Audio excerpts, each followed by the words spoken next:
A princess in chains. The stench of damp stone and decay filled Princess Aa's nostrils as she struggled to maintain her composure in the darkness of the KX-Nax dungeon. Her torn royal garments, once pristine and gleaming, now clung to her slender frame, offering little protection against the bone-chilling cold. But beneath her soft blue skin, behind her pointed ear, lay a secret that gave her hope, a sub-ether neural implant, technology far too advanced for her captors to detect. As the princess sat perfectly still in her cell, her emerald eyes fixed on the ground, she listened to the two armored KX-Nax guards outside. Their guttural voices echoed through the steel bars, each word automatically translated by her implant. Their comments about her appearance made her stomach churn, but she maintained her carefully neutral expression. The moment the guards were summoned away, Aa's trembling fingers moved to activate the implant. A sharp jolt raced through her nervous system as holographic menus materialized before her. She quickly selected a familiar name from her contacts, General Zener, her uncle. The translucent window revealed his strong figure, framed by the same pointed ears and deep blue complexion typical of their species. The familiar sight of the royal palace's marble columns behind him made her heart ache with longing. "Uncle," she whispered, her voice wavering. "The KX-Nax took me. I need your help." But the worried expression on his face told her something was terribly wrong even before he spoke. "There's something you need to know," he said, glancing around furtively. "Your father is dead. The same night, your sister Amat rallied the nobles against you. They saw your anti-war stance as a threat." The news hit Aa like a physical blow. Her father dead. Her own sister betraying her. The logical part of her mind struggled to process how her entire life could collapse in a single night. "Listen carefully," Zener continued, his voice barely above a whisper. "You must not contact anyone else from the kingdom. But there might be another way. Some species in the Federation find this entire coup disgusting. If they learn you're alive, they might help." He sent her a list of 6 species who might intervene, along with their contact codes.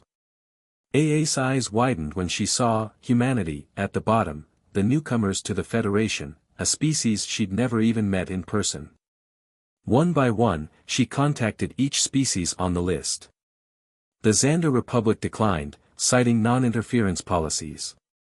The Arvo expressed regret but mentioned existing treaties with the KX-Nax.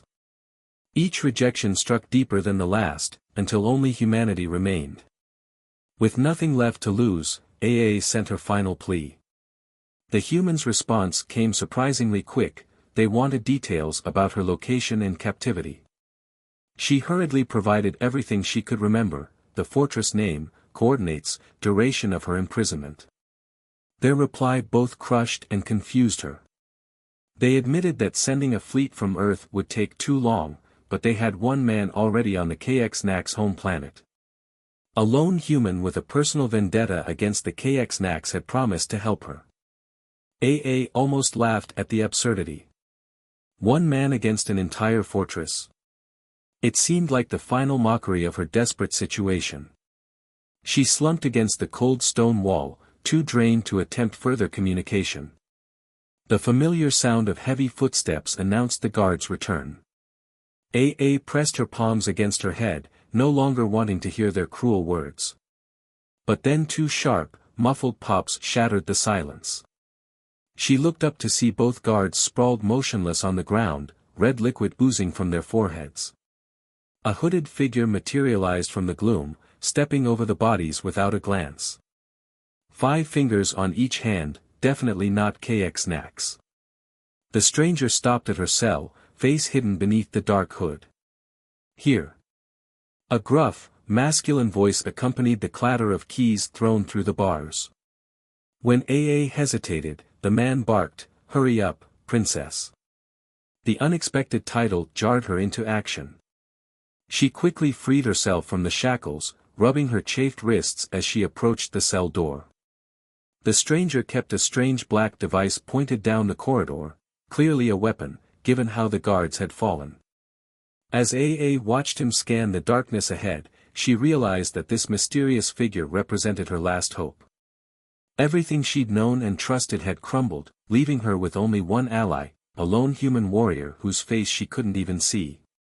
Her heart pounded as she considered the absurdity of her situation. A princess of the most advanced civilization in the Federation, placing her trust in a member of its newest, most unpredictable species.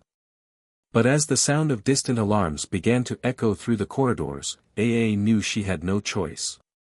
Whatever this human's motivations, whatever his plan might be, he was now her only chance at survival.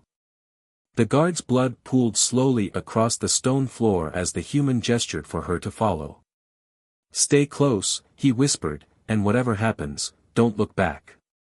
With those ominous words, they began their journey into the depths of the fortress, leaving behind the relative safety of her cell for an uncertain fate that would change both their lives forever. Shadows of the past. The fortress's alarm systems wailed through the ancient stone corridors, their piercing shrieks echoing off the walls like the cries of wounded beasts. AA followed her mysterious rescuer through the labyrinth of passages, her bare feet silent against the cold floor. The human moved with practiced precision, each step calculated, each turn decided with unwavering certainty. "Wait," he whispered suddenly, pressing her against a wall. His hand felt warm against her shoulder, warmer than her own species' natural temperature. In the dim light, she caught her first glimpse of his face as the hood shifted, sharp features, a scar running from his left temple to his jaw, and eyes that seemed to hold years of buried rage. The thundering footsteps of a KX-Nax patrol passed by the intersecting corridor. AA held her breath, her heart hammering so loud she feared it might give them away. But the patrol moved on, their heavy boots fading into the distance. "They'll be sealing the exits," the human muttered, more to himself than to her. He pulled something from his belt, a small metallic sphere. "Which is exactly what I was counting on." AA's implant automatically scanned the device, but its purpose remained unclear. "Who are you?" she whispered, unable to contain her curiosity any longer. A bitter smile crossed his face. "Name's Marcus Kane. Former Federation Special Operations, until they decided playing nice with the KX-Nax was more important than justice." He checked another corridor before continuing. "But that's a story for later. Right now, we need to focus on getting you out of here." They descended through the fortress levels, avoiding the main corridors.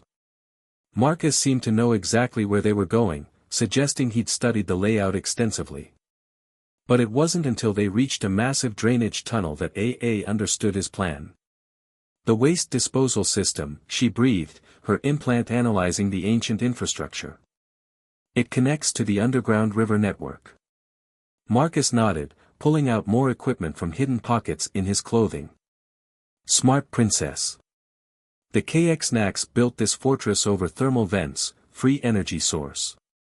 But it means their security grid has a weakness." He attached something to the tunnel's wall, and a holographic display sprang to life. "They have to let the heated water out somewhere." A sudden explosion rocked the fortress above them, making AA stumble. Marcus steadied her with one hand while continuing his work with the other. "That'll be my diversion. Minimal casualties, but maximum chaos. The guards will think we're trying to fight our way out through the upper levels." "You've done this before," AA observed, watching him work. It wasn't a question. His jaw tightened. 3 years ago, the KX-Nax raided a human research station in the Centauri sector. Official story said it was pirates, that nothing could be proven. The Federation accepted their denials, swept it under the rug to maintain diplomatic relations. His fingers moved faster as he spoke, anger evident in every motion. "My wife was the station's chief engineer. She survived long enough to identify their markings." AA's heart sank. "I'm sorry," she whispered, understanding now why he'd come alone. This wasn't just a rescue mission, it was personal. "Don't be," Marcus replied, his voice hard. "Be grateful. Your situation gave me an opportunity I've been waiting for." The KX-Nax think they're untouchable because they've bought off half the Federation Council. But after tonight, that's going to change. Before AA could ask what he meant, heavy footsteps echoed from above. Marcus quickly finished his work and pulled out his weapon, the same one he'd used on the guards. Human projectile weapon, he explained, noting her curious look. Primitive by your standards, but it has one advantage, no energy signature for their scanners to detect. The footsteps grew closer. Marcus pressed a small device into AA's hand, a rebreather. The water's going to be cold, and the current strong. But it's our only way out. When I give the signal, take a deep breath and jump. Don't fight the current, let it carry you. I'll be right behind you. AA stared at the dark water below, her implant calculating depth and temperature. The numbers weren't encouraging. And if we get separated? We won't. Marcus checked his weapon. But if something goes wrong, head east. There's a cave system 3 kilometers downstream. Inside you'll find a sealed cache with emergency supplies and coordinates to a safe house. Memorize this phrase, Emily's last sunrise. It's the access code. The name made AA glance sharply at him. Emily must have been his wife. But before she could respond, plasma fire erupted from the tunnel entrance. Marcus shoved her behind a pillar, returning fire with precise shots. 2 KX-Nax guards fell, but more were coming. Time to go. Marcus slammed his fist into the holographic display. The tunnel wall exploded inward, releasing a torrent of pressurized water. The force of it knocked the remaining guards off their feet. AA quickly put on the rebreather. Marcus fired a few more shots, then turned to her with an intensity that made her pause. Whatever happens, Princess, remember this, your sister didn't just betray you. She made a deal with the KX-Nax months ago. This coup wasn't just about power, it's part of something bigger. Something that threatens the entire Federation. More guards appeared at the tunnel entrance, their plasma rifles charging. Marcus pushed AA toward the water. Jump. Now. She took a deep breath and leaped into the rushing current. The cold hit her like a physical blow, but her species' natural adaptability helped her adjust quickly. She heard another splash behind her as Marcus followed. The current swept them through the ancient tunnels at frightening speed. AA's implant helped her navigate, identifying the safest path through the underwater maze. Marcus stayed close, occasionally guiding her away from dangerous obstacles. They emerged into the underground river system, the water carrying them through vast caverns. AA's implant detected pursuit craft on the surface above, but down here, in the depths, they were invisible to sensors. After what felt like an eternity, Marcus signaled her to swim toward a partially hidden opening. They surfaced in a small cave, gasping despite the rebreathers. As AA pulled herself onto the rocky shore, she realized their escape was just the beginning. Marcus removed his soaked hood, revealing close-cropped dark hair. In the dim light filtering through crystal formations above, she could see the full extent of his scar, and the story it told of a man who'd survived against impossible odds. We need to move quickly, he said, already checking his weapon. They'll figure out our escape route soon enough. But first. He pulled out a small metal case, waterproof and heavily encrypted. You need to see what your sister's been hiding. Why the KX-Nax were willing to help her take power. As Marcus worked to open the case, AA's implant detected multiple signals converging on their location. Whatever revelations awaited in that case would have to be processed on the move. Their escape from the fortress had been daring, but now the real challenge began, surviving long enough to expose the truth and take back her throne. The sound of distant engines echoed through the cave system. Marcus finally got the case open, revealing a data crystal that glowed with an ominous red light. Your Highness, he said grimly, what I'm about to show you will change everything you thought you knew about your kingdom, and about the true threat facing the Federation. AA took the crystal with trembling fingers, her implant already beginning to decode its contents. As the first fragments of data streamed into her consciousness, her eyes widened in horror. The betrayal went far deeper than she'd imagined, and the price of failure would be measured not just in lives, but in the fate of entire civilizations. The price of truth. The data crystal's contents streamed directly into AA's consciousness through her neural implant, each revelation more devastating than the last. Her sister and Matt hadn't just orchestrated a coup, she'd given the KX-Nax access to the kingdom's most closely guarded secret, the Luminarch archive. "This can't be right," AA whispered, her emerald eyes wide with horror. "The archive contains our entire species' technological history. Weapons research, terraforming protocols, dimensional physics." She looked at Marcus, who was setting up perimeter sensors around their cave hideout. "If the KX-Nax gain full access to that knowledge, they'll be unstoppable," Marcus finished, his voice grim. "But that's not even the worst part. Keep reading." AA delved deeper into the crystal's data, and her blood ran cold. The KX-Nax weren't just after technology, they were after revenge. Centuries ago, her ancestors had defeated a KX-Nax invasion force using weapons from the archive. The humiliation of that defeat had festered in their culture, passed down through generations. Now they finally had their chance at retribution. "Project Sundering," she breathed, the words bitter on her tongue. "They're going to use our own technology against us. Against everyone." Marcus nodded, checking his ammunition. "The KX-Nax found something in your archive about destabilizing spatial boundaries. They've spent years building a device to weaponize it. Once it's operational, they can tear holes in reality itself, targeting any world that opposes them." A distant explosion interrupted them, followed by the whine of search vessels. Marcus quickly packed up their equipment. "We need to move. There's a settlement 2 days' journey east, humans who've rejected Federation authority. They'll help us get off-world." They emerged from the cave into a twisted landscape of crystalline formations and phosphorescent fungi.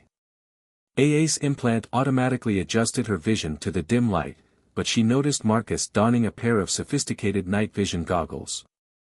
"Those aren't standard human equipment," she observed as they picked their way through the terrain. A hint of a smile crossed his scarred face.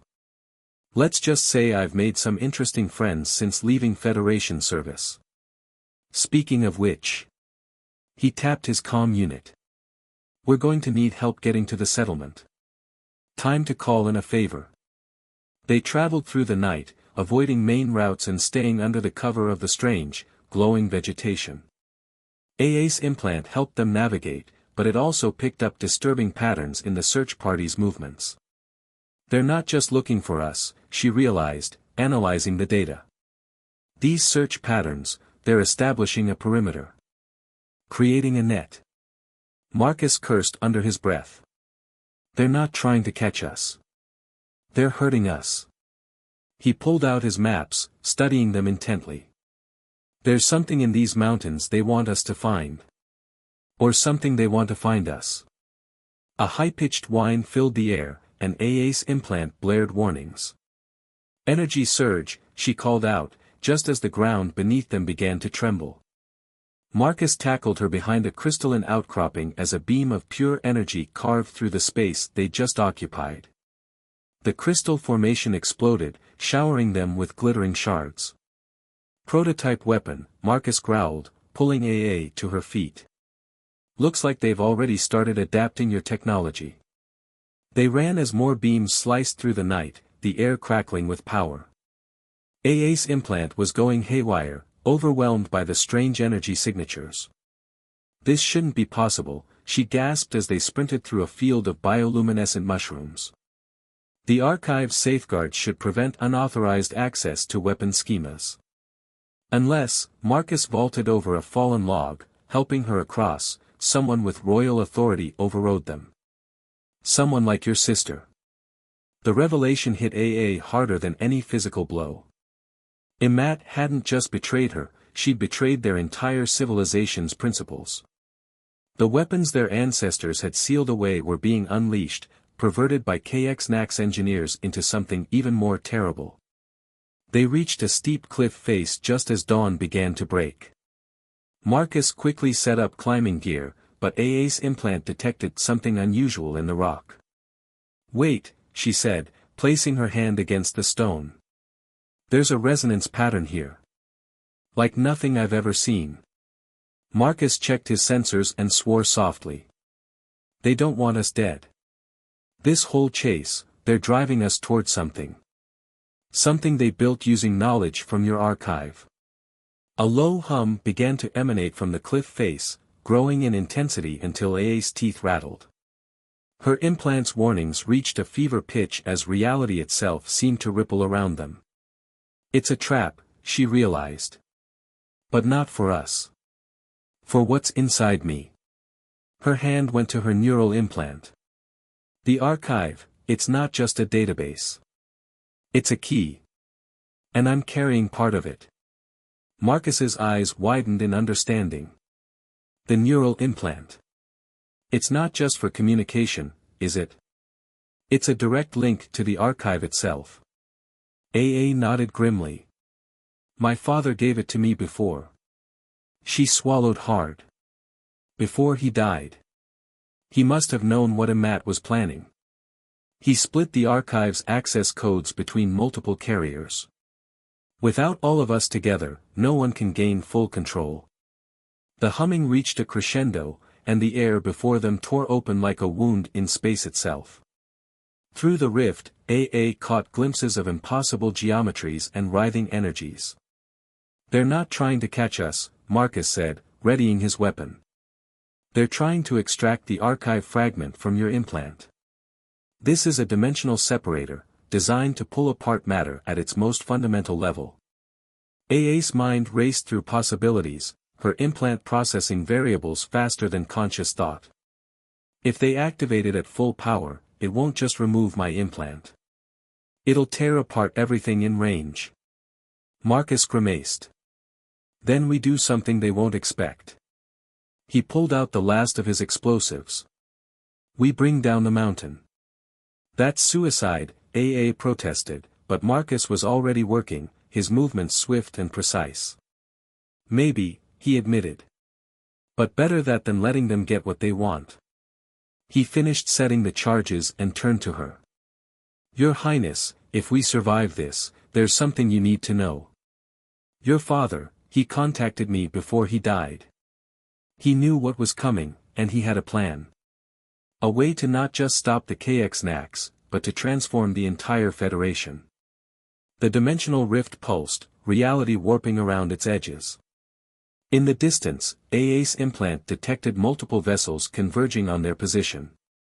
Time was running out. "Trust me," Marcus said, holding out his hand.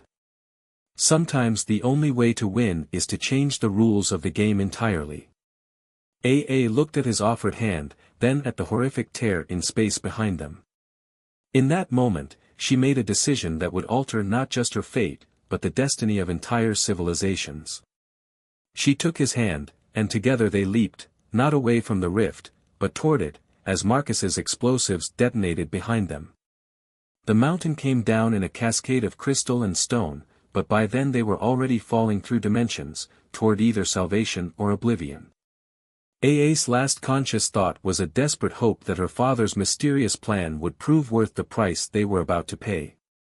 Reality twisted, folded, and shattered around them as they fell through the rift, while behind them, the combined force of the explosion and the dimensional separator's energies created something unprecedented, a chain reaction that would draw the attention of every major power in the Federation, and set in motion events that neither AA nor Marcus could have predicted. Echoes of tomorrow. Consciousness returned to AA in waves of fractured sensation. Her neural implant struggled to process input, bombarded with data from dimensions it was never designed to comprehend. Through the haze, she felt a steady hand on her shoulder and heard Marcus's voice, seeming to come from both everywhere and nowhere at once. "Easy, Your Highness. The dimensional transition is rough the first time." AA opened her eyes to a sight that defied explanation. They were in some kind of facility, but the architecture seemed to fold in on itself in impossible ways. Surfaces shifted between states of matter, and light behaved according to laws of physics she'd never encountered. Where? She managed to whisper, her implant finally beginning to stabilize. Welcome to the edge, Marcus said, helping her to her feet. Your father's greatest secret. A research facility built in the spaces between dimensions. As Aa's vision cleared, she began to make sense of her surroundings. The facility appeared to be a massive laboratory, filled with technology that even her advanced implant couldn't fully analyze. But more shocking than the impossible architecture were the people, or rather, the beings, working within it. Those are precursors, she breathed, recognizing the crystalline entities moving through the facility. The legendary first species of the galaxy, thought to have vanished eons ago. How? Your father found them, Marcus explained, leading her through the shifting corridors. Or rather, they found him. They've been watching our dimension for millennia, waiting for the right moment to make contact. A holographic display sprang to life before them, showing the mountain they'd just escaped. The dimensional separator's explosion had created a cascading reaction, just as they'd planned.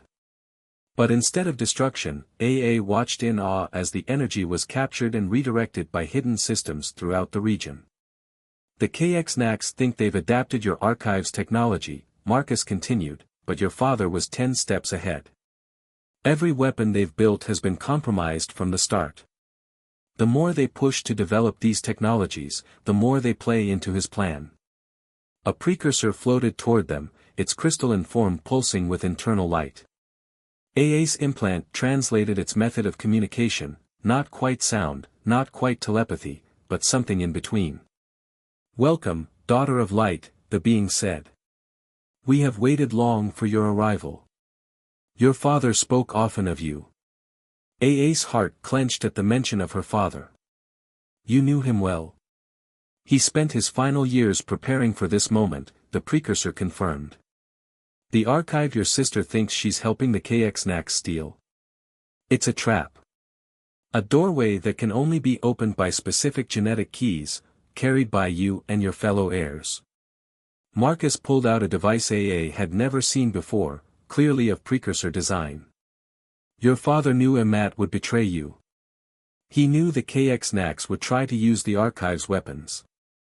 So he created a failsafe that could only be activated by those he trusted most. The device projected a recording of Aa's father. The sight of him, healthy and determined, brought tears to her eyes. But his words quickly turned her grief to astonishment. My beloved daughter, the recording began, if you're seeing this, then everything has fallen into place. The KX-Nax believe they're on the verge of their greatest victory, but they're about to learn the true power of the archive.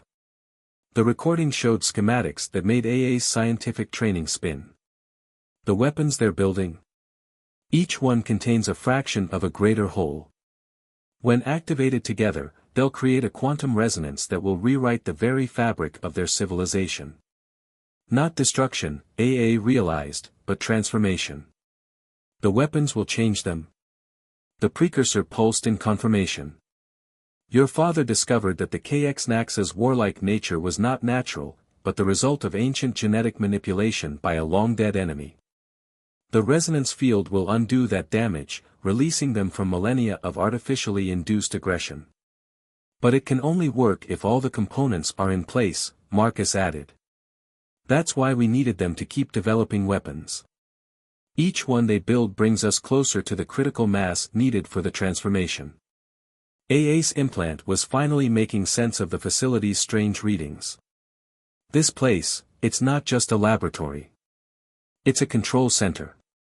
A way to monitor and guide the process. And now that you're here, we can begin the final phase, Marcus said. He hesitated, then added, but there's a cost. The resonance field has to be triggered from within KX-Nax space. Someone has to go back. The implications hit AA hard. A suicide mission? Not necessarily. The precursor's light patterns shifted to something more complex. We have developed technology that could protect the activator. But it would require a complete neural integration. A fusion of organic and crystalline consciousness. The process would change you forever, Marcus warned. You'd become something between human and precursor. There's no guarantee you'd retain your current consciousness intact. AA stared at her hands, her blue skin seeming to shimmer in the facility's strange light. And if we do nothing? The holographic display shifted to show projections of the future, the KX-Nax using stolen archive technology to tear reality apart, countless worlds falling to their dimensional weapons, the Federation collapsing into chaos. How long do we have? She asked. The transformation technology will be ready in 6 hours, the precursor responded. But we've detected unusual energy signatures from your sister's location. She's planning something. Something that could disrupt everything we've worked for. Marcus checked his weapons, still functional despite their dimensional journey. We don't have to decide everything now. First, we need to secure the other archive fragments. Without them, none of this matters. AA nodded, but her mind was already made up. She'd lost her throne, her family, and nearly her life. But here, in this impossible place between dimensions, she'd found something greater, a chance to heal not just her kingdom, but an entire species. Show me everything, she said to the precursor. If I'm going to become something new, I want to understand exactly what I'm sacrificing, and what I'm fighting for. As the being began to explain the transformation process, AA caught Marcus watching her with an unreadable expression. She wondered if he was remembering his own lost wife, and the price of vengeance versus the cost of transformation. But there would be time for such thoughts later. For now, they had 6 hours to prepare for a mission that would either save the Federation or tear it apart forever. The Edge facility hummed with energy as precursor technology began preparing for AA's transformation. Outside, in normal space, KX-Nax ships continued their futile search of the destroyed mountain. Soon they would realize the truth, that their greatest weapons had been turned into tools of their own salvation, and that the princess they'd imprisoned was about to become something far more powerful than they could imagine. Shattered skies. The transformation chamber pulsed with crystalline energy as AA floated in its center, her body suspended in a matrix of light. Her neural implant interfaced directly with precursor technology, rewriting her on a quantum level. Through the chamber's transparent walls, she could see Marcus and the precursor entities monitoring the process, their forms distorted by the surrounding her. Neural integration at 70%, Marcus announced, his voice reaching her through multiple dimensions simultaneously. Your Highness, if you want to stop. No, AA responded, her voice resonating with new harmonics. Show me what the sensors are detecting from the palace. The holographic display shifted, revealing a massive energy signature at the heart of her former home. AA's enhanced senses could now perceive what her sister was attempting. Matt had found their father's personal archive terminal and was trying to force access to its deepest protocols. She doesn't understand, AA said, watching the energy patterns with her new awareness. Forcing the archive like that could shatter the dimensional barriers around the entire sector.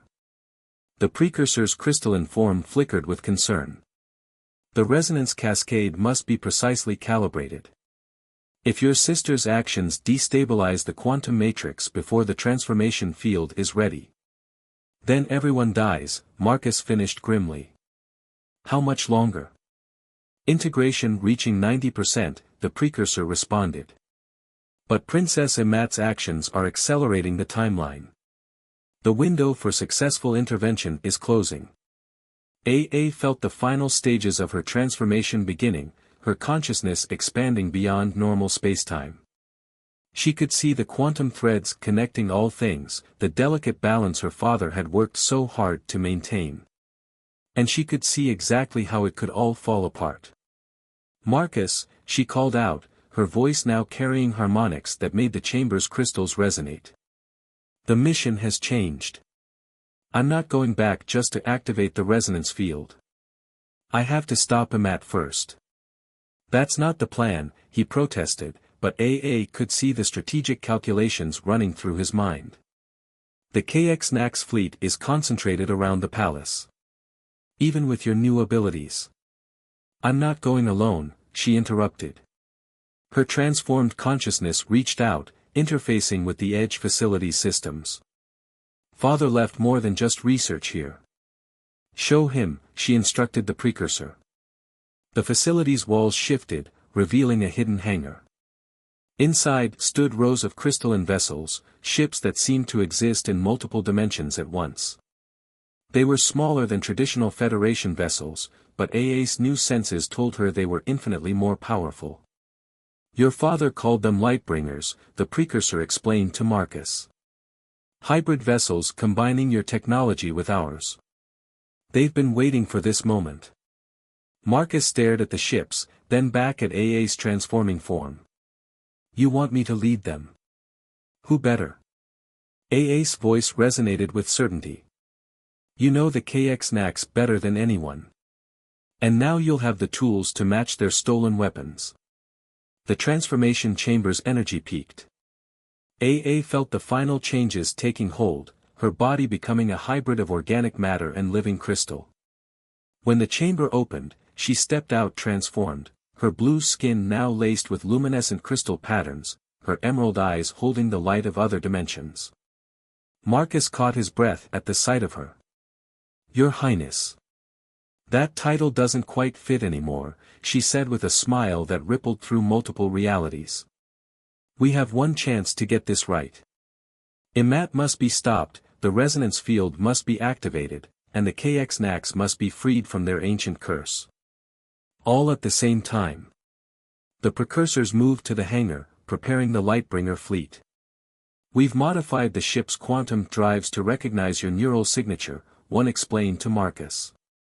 They'll respond to your commands as if they were extensions of your own body. Aa reached out, her crystalline form interfacing directly with the Edge facility's systems. She could feel the quantum web her father had woven throughout KX-Nax space, waiting to be activated.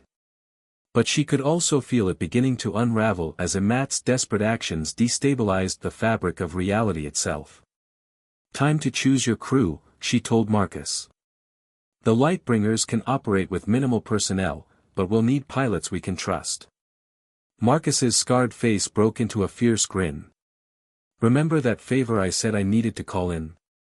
He activated his modified communicator, now enhanced with precursor tech. They're already waiting. The Edge facility's dimensional barriers shifted, admitting a group of humans, all former Federation special operations, all with their own reasons to see justice done. They moved through the strange architecture without hesitation, their eyes lighting up at the sight of the Lightbringer fleet. Your father planned for everything, Marcus said softly to Aa, he knew we'd need people willing to fight outside the rules of the Federation. People with nothing left to lose. Aa nodded, her crystalline form pulsing with power.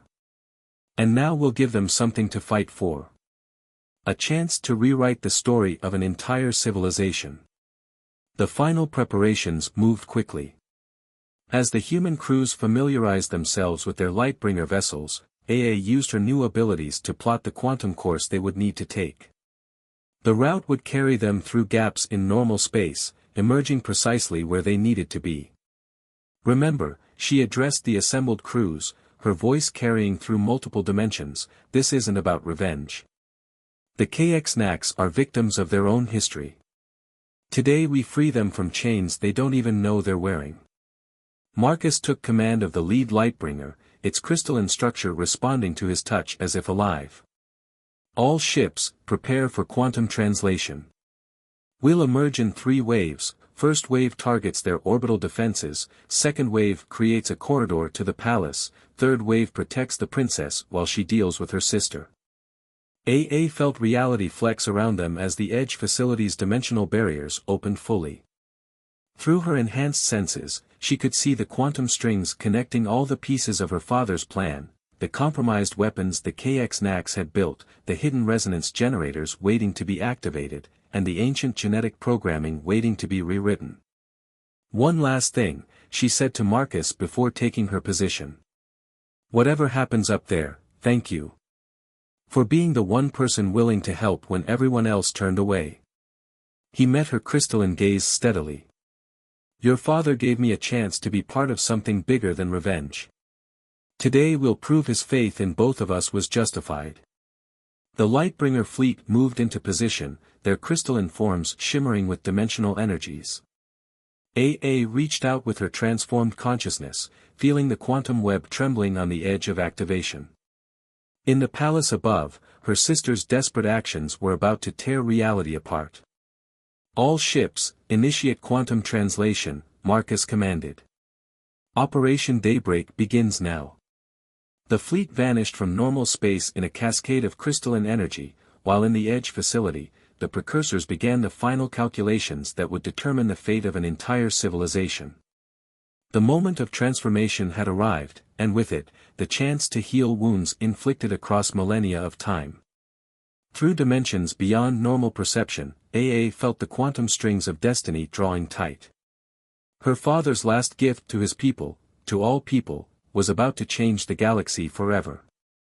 As the Lightbringers emerged into battle space above the KX-Nax homeworld, she prepared herself for the final confrontation with her sister, knowing that the next few moments would determine whether their father's dream of transformation would become reality, or whether all of creation would shatter in the attempt.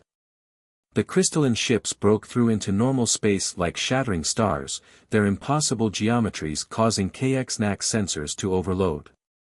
As plasma fire and dimensional energies lit up the skies of a world on the brink of change, AA felt the future balancing on a quantum edge, waiting to fall one way or the other. The final battle for the soul of a civilization had begun.